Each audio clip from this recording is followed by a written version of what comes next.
All right, Dave, it is showtime. Woohoo! Hey, how come you're wearing green today? What's a special occasion? Well, I broke out my Prosperity Guy shirt because it's St. Patrick's Day. And as soon as I put it on, I ran into the bathroom and pinched my wife. And she looks at me and says, what the heck? And I said, well, St. Patrick's Day. And she didn't have anything.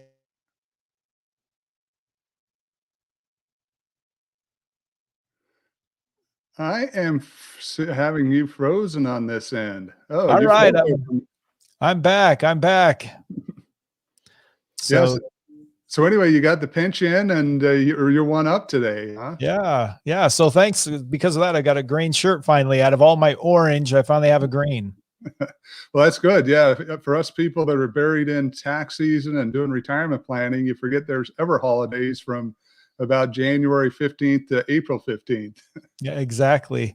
One of the things I really love too, I forgot about this, but all over the country, there's all these celebrations for St. Patrick's Day. And one of my favorites is, I forgot about is in Chicago, and you were there recently. Did you get to see when they turned the whole river green through the city?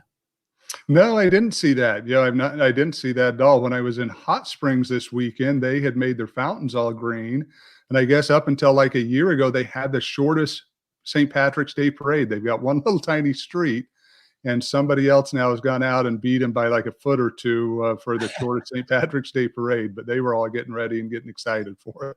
Yeah, it's just one of those fun holidays to get together, just make fun. I mean, it's hard because I wear all orange, so green is unique. So you're a cook on the side, I know. Are you fixing up some St. Patrick's Day grub this evening for the family? Well, hopefully some Irish stew with some Irish soda bread. We'll see if we can squeeze it in. If not, we're just going to go back to some stew and see how that works out. Okay, well, you'll have to post some pictures on social media so we can see what's going on there. Yeah, hopefully it tastes good. Some things work well, and some things are just you just kind of hurry and dump in the garbage. Yeah. My mom used to try to do the corned beef and cabbage thing, and that didn't get any of us kids excited at my house. Yeah, I don't like that either. So we're moving on to something a little bit better. Well, thank you so much for all those joining us live. If I could speak today, that would be helpful. Thank you for being here. This is the retirement show. We've got Dave Hall, the Prosperity Guy. And what we do is we basically just throw as many questions as we can at them in our 30 minutes that we have here. And I encourage you, if you're watching live, to go ahead and submit your retirement question. And if we have time, we'll sneak over and grab that question as well. So I have a list of questions. We throw at Dave everywhere from Medicare, Social Security, reverse mortgage, tax-free income for life, the power of zero. We have so many questions we throw at Dave, and then he sits back and just answers these and hits them all out of the park. So with that, Dave, are you ready to get into it today? I am ready. Let's get going. All right. My first one I have is from Anna, and she wants to know, what is the backdoor Roth conversion? I think you've got started on your green Kool-Aid a little too early this morning. It's affecting your speech. Oh. Anna, what a backdoor Roth conversion is where you're putting money into a traditional account because you don't qualify to put money into the Roth. Maybe your income's too high, maybe you have no income. So you're putting it into a traditional account, and then once you get it in there, immediately doing a conversion over into a Roth. So you're effectively getting it to the Roth account. You're not going to get any tax benefits in doing it as you would contributing to Roth, but it's allowing you to get money in there when you otherwise would not qualify for a Roth contribution.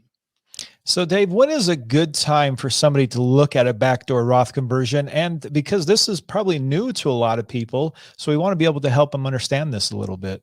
Yeah, a good time to do it is when you qualify for the Roth and you're trying to get into a tax-free environment, when you're trying to get that money into something that's going to grow tax-free, be able to pull it out tax-free. Many people have way too much money in their tax deferred bucket. The thing you've got to understand, though, is there's rules governing these, especially if you've got other accounts that have balances that you need to make sure you're following. I think there are a lot of people out there doing these backdoor Roth conversions that probably are not doing them correctly. They're not following all the rules. And if you do that, you're going to have issues with basis and other things in the future. So please make sure you're getting the advice that you need when you do the conversion. Make sure you're consulting someone to make sure you're following the rules and regulations the way that you should. And Dave, backdoor sounds a little fishy, but is this a legal way to do this? It is a legal way to do it, as long as you follow all the rules. And again, I would recommend you talk to someone who can help you. I know the general rules and the way they work, but it's not something I do on a daily basis for transferring these assets over. But yeah, if you meet those rules, absolutely, it can be a great way to get money into there and to allow that money to grow tax-free. Great. All right, Dave, the next one I have from Eric. Let's see if we can get through this one. What is your thoughts on someone in early 30s completely ignoring Social Security due to the known issue with the funding? Is that a realistic scenario? Eric, you're welcome to do whatever you want. I mean, if you ignored Social Security, obviously it means you're going to need to save more and put more aside. And if Social Security is something you want to do, and then Social Security is there, obviously it's a benefit. But for the average 30-year-old, no, I would not completely ignore Social Security. It's the most popular program the government has to offer that is out there. So it's not something we expect to go away. There's fixes that can be done to the program to ensure its sustainability for decades to come. But again, on your own side, if you're saying, hey, I'd like to take that off the table, then start saving more, putting more money aside so that when you get there, you can live off of your other income. And in your world, if Social Security is not there, you're fine. And if it is there, it's just excess money for you. And Dave, people have asked, is Social Security going broke? Are they going to run out of money before, if somebody in their 30s is going to get to take advantage of this? Yeah, they're going broke, but they won't go broke. And I talk about this all the time when we look at what's happening with Social Security. Is we need to understand that somewhere around 2032 now, it was 2035, but because of the pandemic, it's scheduled to be around 2032. The trust fund's going to run out, which currently they've got almost $3 trillion, probably one of the best funded programs that the government has when we look at the trillions of dollars of debt we're in for our other programs.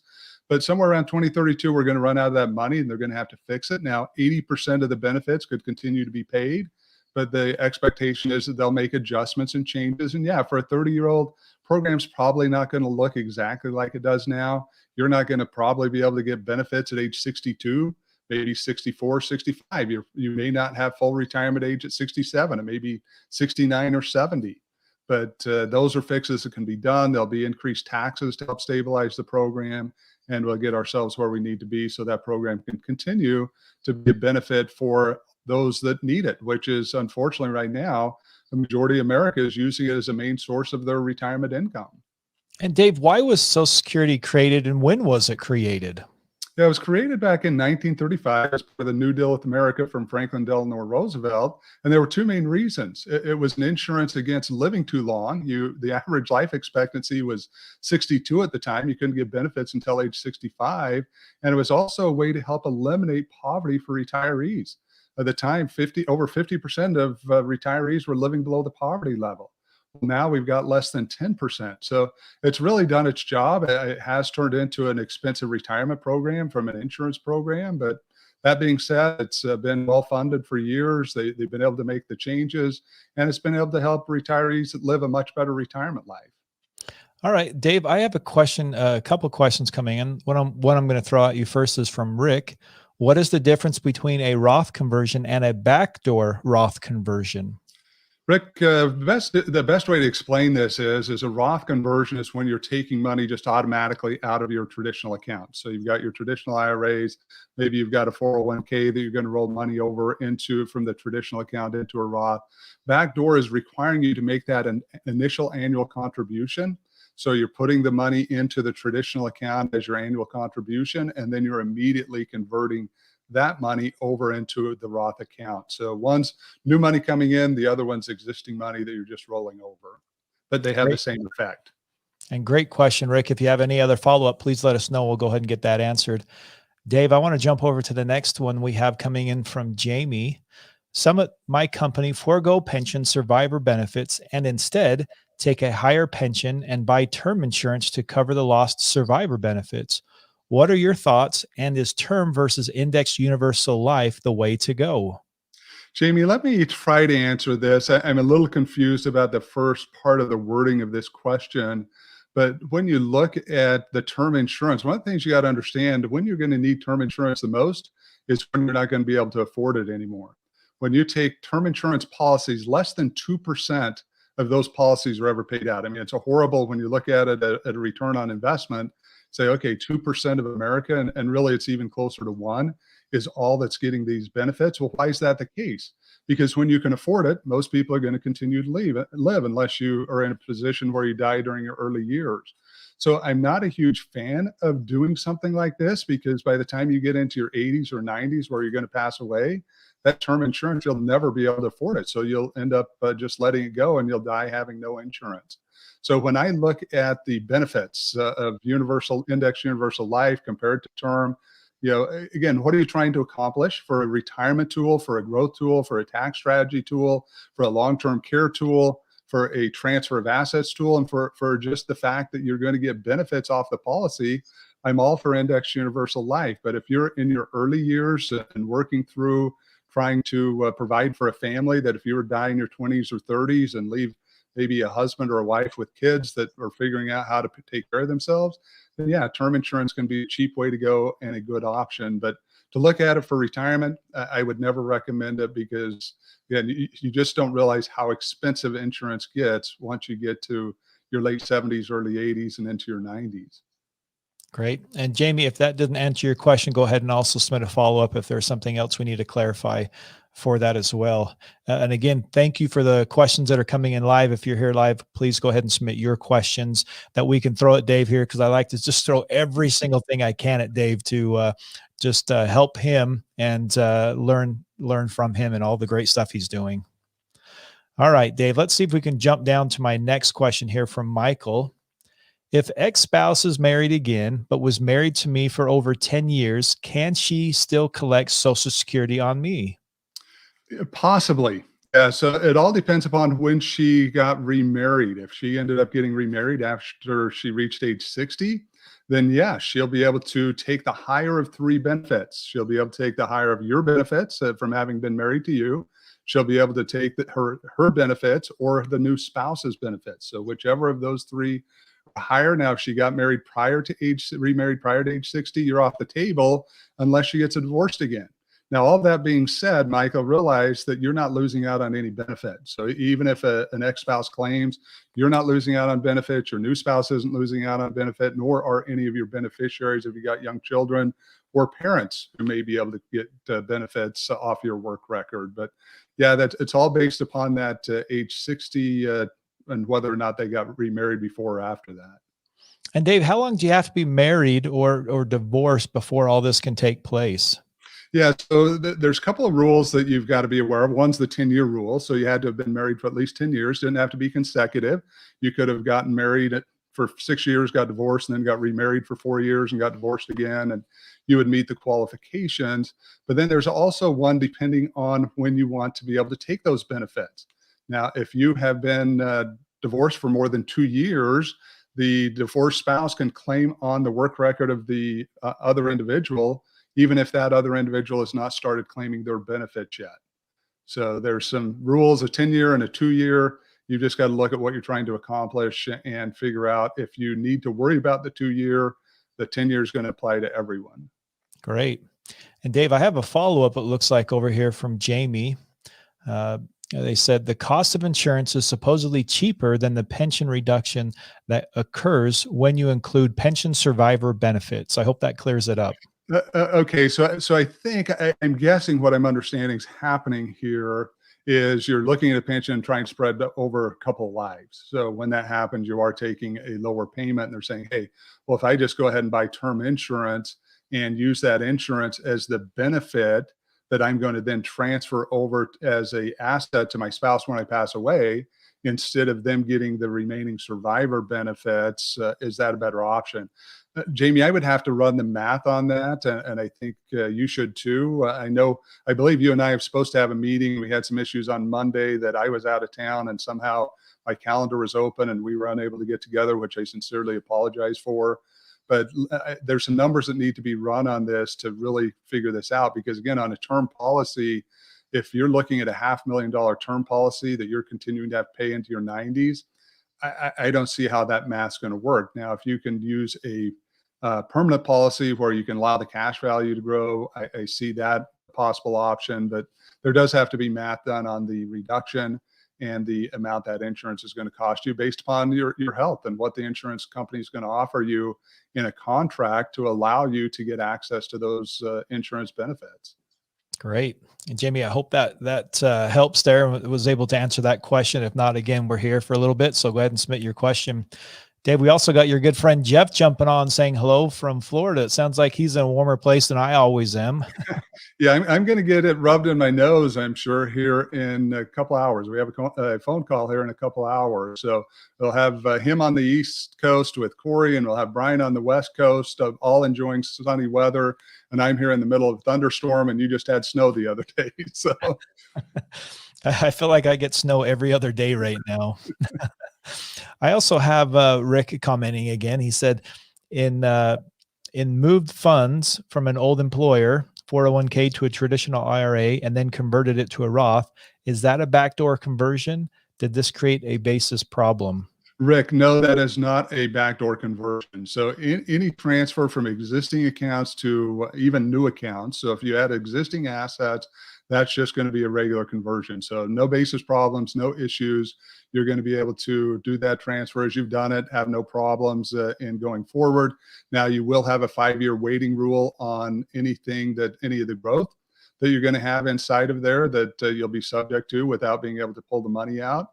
But it's not a backdoor. So backdoor only applies to a new contribution going in. So if you're under age 50, a $6,000 contribution going into an IRA. If you're over age 50, you've got a $7,000 per year that can go in.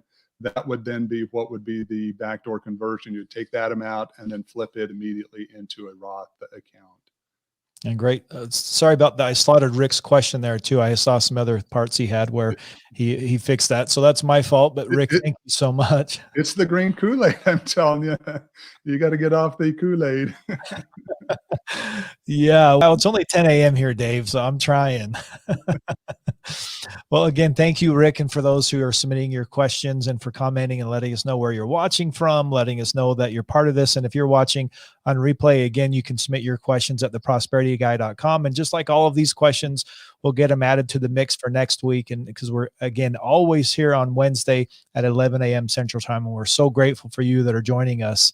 And Dave, we're going to jump back over. So I have some more questions for you.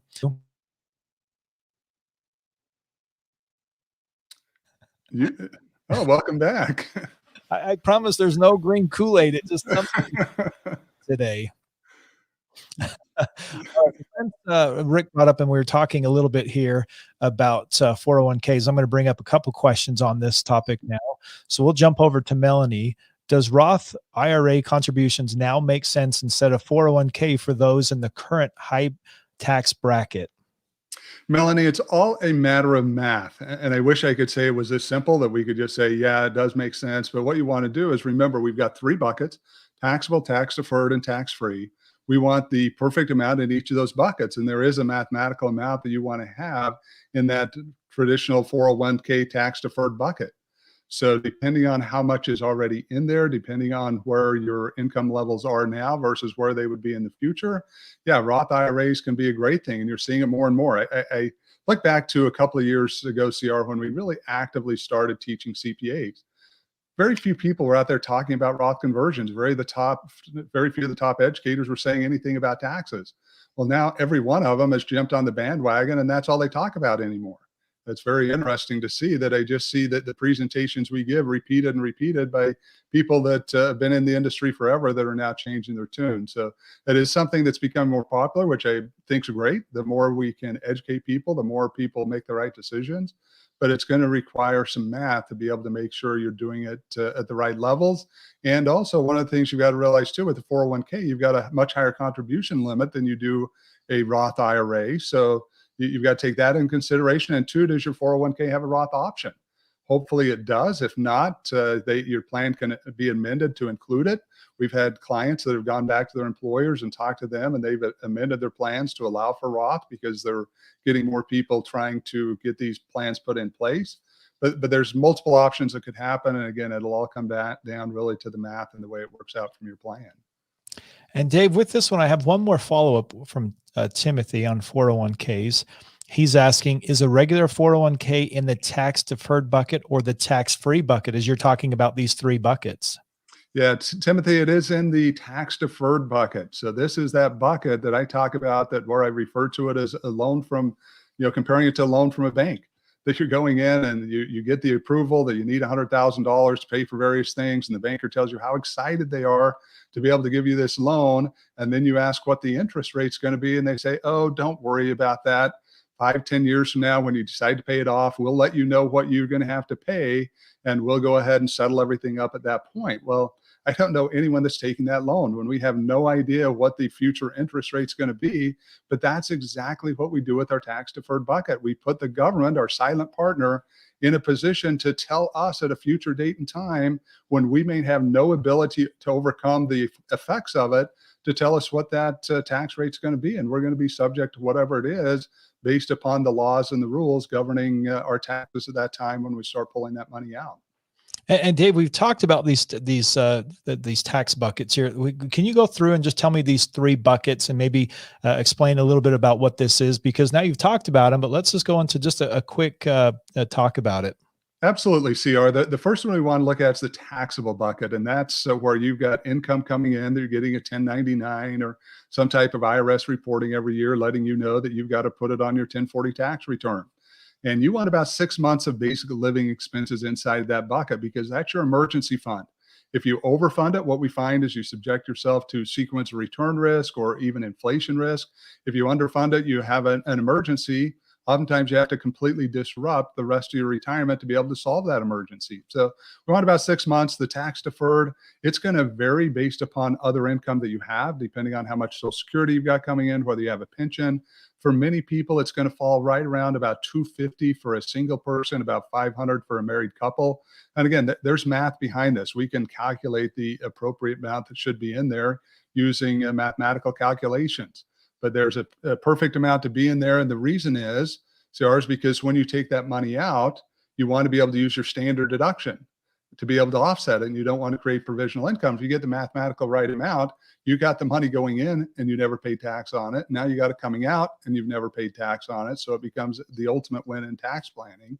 And then the last one's the tax free. And that's where we're putting everything else. That's where we want everything else, because what we're finding is the taxes for most people are not expected to be lower in retirement than they are during their working years. Now, if you've only got Social Security and you don't have no other assets, then yeah, maybe for you, you're going to be in lower bracket, but then there's really no need to plan either, because you have no assets to look at. But for the average middle American, what we're seeing is those brackets are going to be higher just based upon average living costs. We're getting into retirement healthy. We're spending a lot of money traveling and doing other things. And we're finding as a result that we're putting ourselves in a much higher tax bracket than we often think we're going to at that point in our retirement. And Dave, how much do you want to put in this tax-free bucket, maybe for individual or for a married couple? Yeah, it can be unlimited. Now, if you look at it from an average standpoint of what does the government say you should have once you get into retirement, they're going to tell you need about $320,000 per individual. Now, I'm going to tell you that's low for many people. Again, depending on what your lifestyle is, what you want is Social Security to be about 40% of your income in retirement. So that's a good gauge to say, okay, if I'm getting $2,000 or $24,000 a year from Social Security, and that's 40% of my income, I should have enough other income each year coming out to make up the other 60%. And you're going to have to do that, CR, at about 3 or 4% of your net asset value to be able to make it last throughout your retirement. So again, for many people, you want it higher. If you're looking at living a conservative life, or you just haven't been able to save, well, you're going to end up having less money. But yeah, and they tell you about 320. That's the guidance the government currently gives on what we should have for each individual besides Social Security. Great. Well, thank you, Dave. And let me just ask a Social Security question. I'm going to jump around on you a little bit here. Would it make more sense if you held back more taxes before you got your monthly Social Security payment? I believe what's being asked here is you do have an option to have federal withholding taken out of your Social Security. And so I'm guessing what they're asking here is, hey, would it make sense to go ahead and have that federal withholding taken out versus having to pay those taxes separately? For most people, I would say yes. I mean, one of the biggest challenges taxpayers have is when they get to a point they have to do quarterly estimated payments. I hear it all the time as a CPA. It's one of the things that people just gripe to me about all the time. Number one is they hate seeing that check coming out every quarter, 4 times a year, they're having to write an amount. But number two, they forget. Life goes on, and they're having to remember a deadline 4 times a year that most of them are going to forget at some point. And so they miss the payment, and then there ends up being penalties and other things that happen. So it's always been my recommendation, if you can find a way to withhold the tax that you owe, it's far easier, because then it just comes out of your check. You never have to worry about it. It simplifies your life, and you can enjoy your retirement without worrying about those 4 days when you're sitting there on a boat out in the ocean enjoying a nice cruise, and it hits the 15th of June and it's time to make the estimated payment. Now you and your spouse are freaked out because there's no way to get it in the mail. So yeah, very, very valid point. And Dave, in retirement, you talk about having multiple sources of income, and you even brought up 40% for Social Security. So what's the other 60% that we're talking about? What other ones can we throw in here to make it work for us? yeah, bundle of options that you have when you look at it. Number one would be that tax deferred bucket. Again, we want some money coming out of there to be able to help maximize those benefits. Others you're going to look at are your Roth accounts, your Roth IRA, maybe a Roth 401k, a Roth conversion that you've done. Even Roth annuities is something that we talk about all the time in some of our training, tax-free income for life. Also would look at other principal protected programs where you can get money that's not going to go down if the market goes down. It's very interesting right now because you've got two sides going on. You've got one side saying, hey, the market's going to keep going the way it is forever. You got another side that says April, everything's going to collapse. Well, I guess we'll see in April what happens, but there's just so much uncertainty. And when you get in retirement, that's the last thing you want to have. So there are principal protected products, including the life insurance retirement plan, that would allow you to put these together. And what you find is when you have multiple streams of income, it's much easier to plan, and your assets are going to last much longer because you can grab from different buckets depending on what's going on in the environment. I mean, right now, the market's taking off and you expect it to go up another 20, 30%. You'd rather take money out of an asset that's not growing so quickly. Same if it's going down. Well, if the market dropped 30%, last thing you want to do is take money out of that account when it dropped 30%. So there's a lot of allocating. There's a lot of planning that goes into place. And I guess that's really what people need to make sure they're doing, is taking the time to put the plan together. And Dave, you talk about this risk, right? That's happening right now where we don't know what's going to happen to the market. And we're looking at this by, like you said, there's some that are on the train saying, yeah, it's going to be here for a long time. And others are saying next month it's going to change. So what if we're younger? What if we're below our 30s? What advice do you have for someone in that? Do you still do the same process if you're in your 50s or 60s, or you are a little bit more aggressive? What's your take on that? Good question, CR, and it's really going to change based upon age. What we look at as a math number for principal protected assets, and it's your age into 100. So if you're 30, you really should only have about 30% of your assets in a principal protected product, and maybe that's a life insurance retirement plan that you're putting that money into. So you're getting the insurance benefit, you're getting the tax-free growth, you'll have the tax-free distributions. I mean, we ran one the other day for one of our clients that was in their 20s. And they were able to pull out like $200 and some $1,000 a year out of that plan tax-free once they get into their age 70, which is when they expect to retire, which is much different than most 27-year-olds. But they're saying, look, I plan to work a long time. So it is going to be different, but it's all about preserving and moving those assets forward. And a 30-year-old can overcome a down market. If the market dropped 40%, they would have time to come back from that. But again, the less of those you've got to go through, the better your portfolio is going to do over time. And Dave, you brought up a life insurance retirement plan. So I want to sneak in this question before we go from Catherine. How does the life insurance retirement plan make money? How does it earn this 4 to 6% growth without risk? Growth without risk isn't a thing. This is a question we get asked all the time because people can't understand how in the world, I've been taught my whole life that the only way that I can not have my assets go down is to put my money in a bank account or a CD or something of that nature that's now currently returning, if anything, less than 1%. And that 1% may cost you 2 to 3 years of being locked up in the asset. So they're saying, how in the world can they do that? The way they do it is it's by using a simple thing called options. So what they're doing is they're taking the dividends they would normally pay you. So there are years that you may be at zero, where if you took a whole life policy, you're always going to have some type of dividend, some type of growth in that policy. Now, whole life policy is generally going to be less than your inflation, unfortunately, for many of those policies. So inflation is going to erode your benefit there anyway. But when you look at it on this other side, you're taking those dividends that you would normally get, and they're buying options with them. Well, if the option goes up, they exercise the option, they recognize the income and put it into your portfolio, and you have an up year. If the market goes down, what they do is they just let that option expire. So the dividend you would have gotten now just gets lost. The option's gone, and you have a zero. But it's very simple.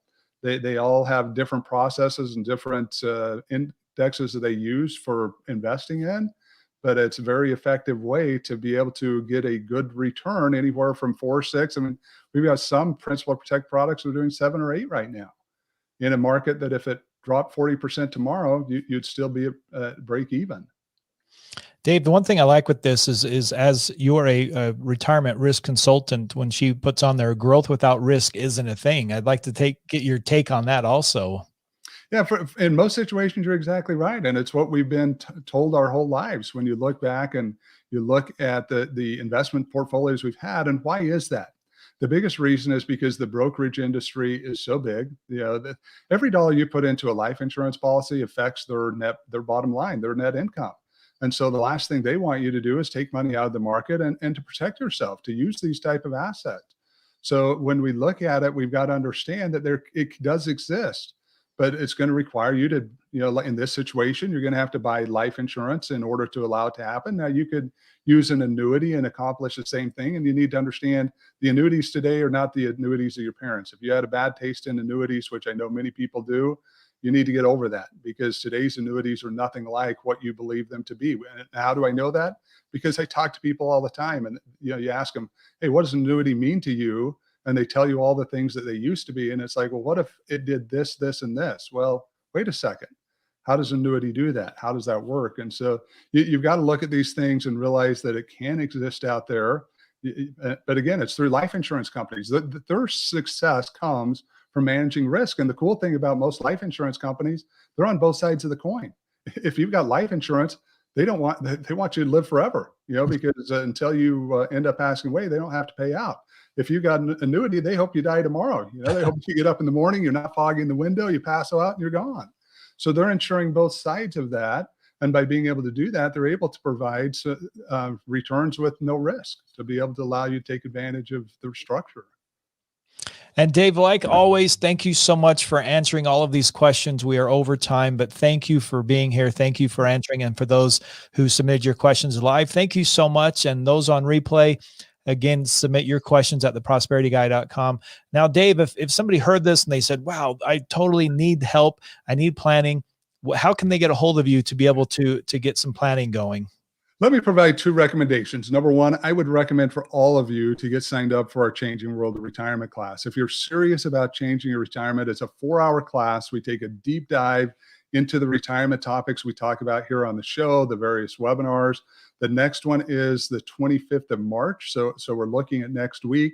I would recommend anyone get involved in that course. The other one, if you've heard enough, you've gone through either that course or you just have questions, you can go to my website, theprosperityguy.com, sign up for a strategic session where I'm happy to sit with you and answer your questions and discuss the possibility of putting a plan together for you to help you get to a safe and secure retirement.